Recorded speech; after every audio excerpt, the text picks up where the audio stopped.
ولسه مكملين فعاليات مهرجان ماستر ايجيبت السيزون الخامس لدعم المشروعات الصغيرة.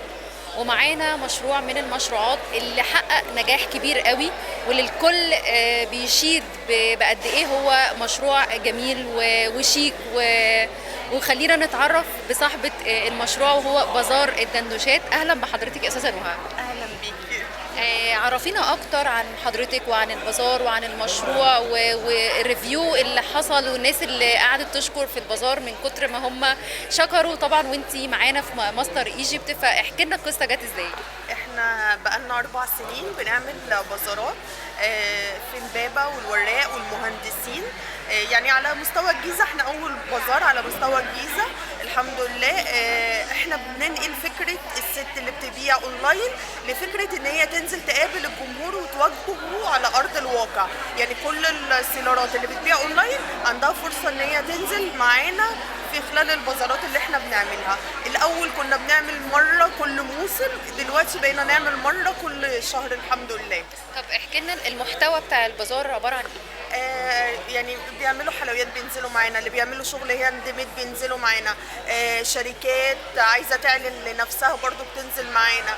كل اي حد عايز يعمل، حتى الاكاديميات التعليميه دلوقتي بتنزل تقابل الجمهور والمامز اللي جايه البازارات عشان تبقى معانا. يعني هو ده بقى رسالته دعم الست المصريه ولا هو يعني ايه الرساله بتاعته؟ الدعم للست المصريه اللي فاتحه اي مشروع في البيت.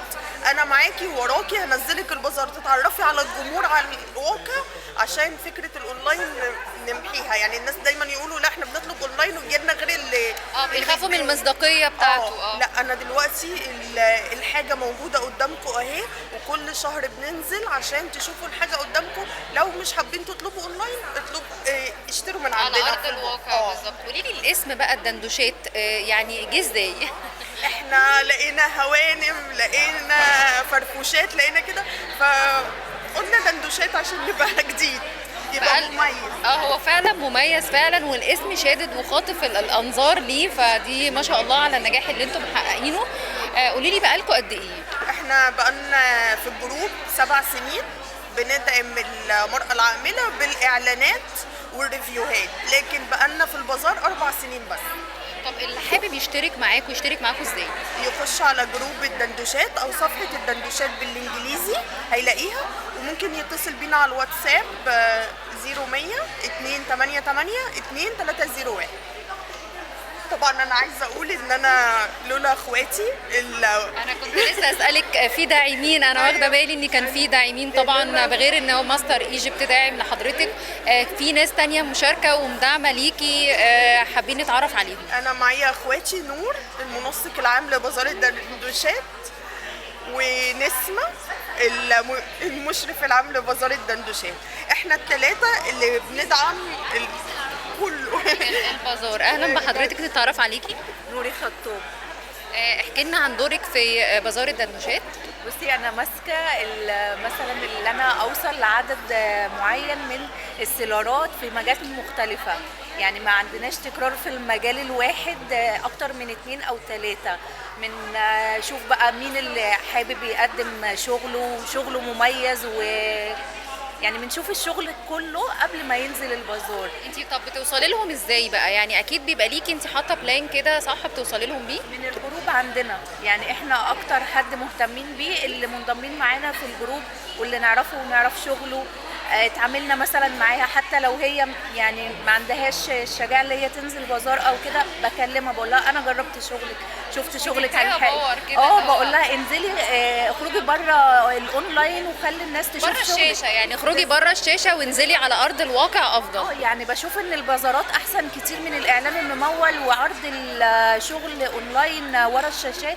لا البازار بيخليكي تعملي اعلان ممول على الواقع. صح، بدل ما تصرفي فلوس في اعلان ممول لا انت ممكن تنزلي انت وتعرضي حاجتك وهيكون في مصداقيه، وكمان تقريبا كمان هتكون التكلفه بتاعته اقل من الاعلان الممول، وممكن المده كمان بتاعه البازار تكون مدتها اكبر من الاعلان الممول. غير كده بقول لها يعني ما تبصيش تحت رجليك، ما تبصيش على ان البازار بعتي او ما بعتيش، لا خلي الناس بس تشوف شغلك، تشوف الكواليتي اللي بتستخدميه والخامات في الشغل بتاعك. بشكل عام يعني ما بكلمهمش عن ناحيه المبيعات، بقول لهم لا، ما بين البازار والتاني انت ممكن تعملي اوردرات وتنزلي شغلك، انما المهم ان في البازار نفسه الناس كلها اللي تيجي تشوف شغلك كويس. وفعلا ده اللي حققه البازار من الناحيه التفاعليه مع الناس، وده اللي احنا شفنا ريفيوهاته من خلال ماستر ايجيبت. وحابين بقى نشوف الضلع الثالث من بازار الدندوشات. الضلع الثالث نتعرف على حضرتك. نسمة خطاب. انا اعتبر المشرف العام على البازار. انا زي ما بيقول الجندي الخفي، انا بحب دايما الديتيلز، بحب التفاصيل الصغيره، ببقى يعني ادق فيها. يعني دايما الناس اللي بتبقى نازله معايا بتبقى بدايات جديده، اول مره تنزل بازارات بديها، ما عندهمش خبره. بالظبط. انا بديهم يعني هم مش قصه ان هي نزلت مشاركه في بازار وخلاص، لا، انا بديها زي ما بيقولوا خبره السنين اللي احنا نزلناها، التفاصيل اللي ممكن تاخد بالها منها، طريقه عرض المنتجات، ازاي تشد الناس من ترتيب التيبل، من دعايه، كل حاجه. بالظبط، بتعرفيها يعني ايه بازار ويعني ايه ترتيب البازار، يعني كل حاجه عنه. الصغيره اللي هي تخدمها وتخدم شغلها بعدين يوم ما هتنزل بازار بره، يعني هي مش محتاجه حاجه، انت بتحط لها حجر الاساس. والحمد لله عدد كبير من السيلرات اللي بدأوا معانا من 4 سنين، الحمد لله عدد كبير منهم دلوقتي فاتحين ستور. ده نجاح، ده يعني بيساوي نجاح. وطب اخر حاجه بقى، الصعوبات ايه هي اهم الصعوبات اللي بتواجهكم بقى؟ يعني احب اعرف بقى الجندي الخفي.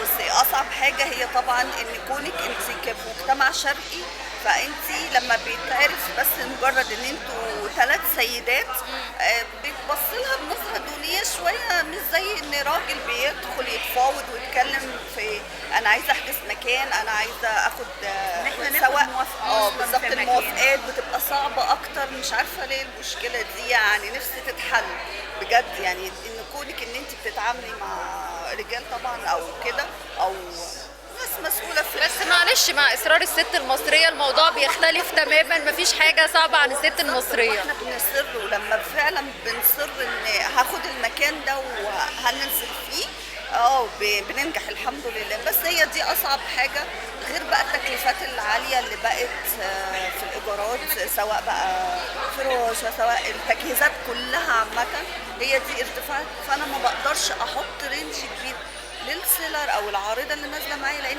هي مهما كان هي في اونلاين، يعني مش هيبقى عندها الامكانيات اللي هي تقدر تدفعها زي بس صدقيني، اللي بيبقى عنده اصرار وعينه دايما باصه لهدف معين بيعمل حاجه وبيوصل ان شاء الله. وانا بتمنى لكم كل التوفيق، وماستر ايجيبت بيتمنى لكم كل التوفيق، واستاذه هند والسيزون الخامس، وانتوا معانا ونجحتوا، وما شاء الله الدنيا كلها بتتكلم عليكم، وانتوا نورتونا. وفي اي حاجه حابين تقولوها او رساله للاستاذه هند؟ ناخد بس جزء يعني من السيلرات اللي